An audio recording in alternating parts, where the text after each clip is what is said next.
আসসালামু আলাইকুম ভাই ব্রাদার্সরা, আপনারা সবাই কেমন আছেন? আশা করছি সবাই বেশ ভালো আছেন এবং সুস্থ আছেন। সো আজকে আমি আছি বাংলাদেশের বা বিশ্বের সবচাইতে বড় সমুদ্র সৈকত কক্সবাজারে আসছি ড্রোন ফ্লাই করার জন্য। এদিকে এসে একটা জিনিস আমার খুবই মনে পড়লো, সেটা হচ্ছে যে আমাকে অনেকেই কোশ্চেন করেন যে আসলে ভাই আমি কোন ড্রোনটা কিনবো, আমার জন্য কোন ড্রোনটা ভালো।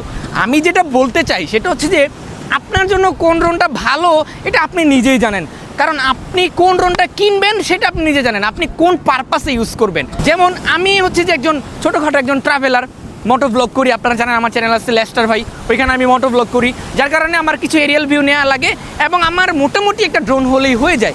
যার কারণে আমি হচ্ছে যে এই DJI Mini 4K এই ড্রোনটা কিনেছিলাম। এটা আমার কাছে নিয়েছিল মেবি 51 বা 52,000 53,000 টাকার মতো। এইটা দিয়ে আমি যে ফুটেজ পাই মোর দেন এনাফ, আমার এর চাইতে ভালো ফুটেজ আর লাগে না। কিন্তু আপনি যদি একটা ভালো নাটক শুটিং করতে চান বা ছোটোখাটো একটা সিনেমা বানাতে চান, তাহলে কি আপনি এই ড্রোন ইউজ করলে হবে? এটা কখনোই হবে না।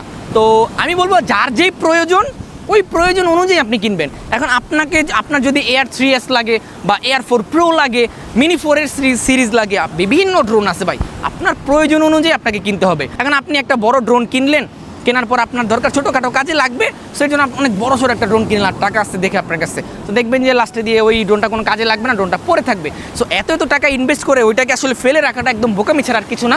যার কারণে আমি বলতে চাই আপনার কি প্রয়োজন, আপনার কি লাগবে, আপনি কোন কাজে সেটাকে ইউজ করবেন, ওই অনুযায়ী হচ্ছে যে আপনাকে ড্রোন পারচেজ ডিসিশন মেক করতে হবে।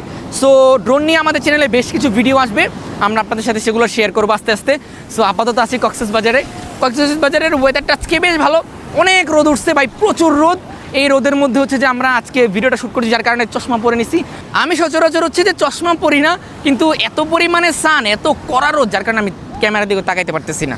সো এই হচ্ছে মূলত বিষয়। যার যেই প্রয়োজন আপনি আপনার প্রয়োজন অনুযায়ী একটা ড্রোন কিনেন, আশা করি আপনি সামনে ভালো বেনিফিট পাবেন।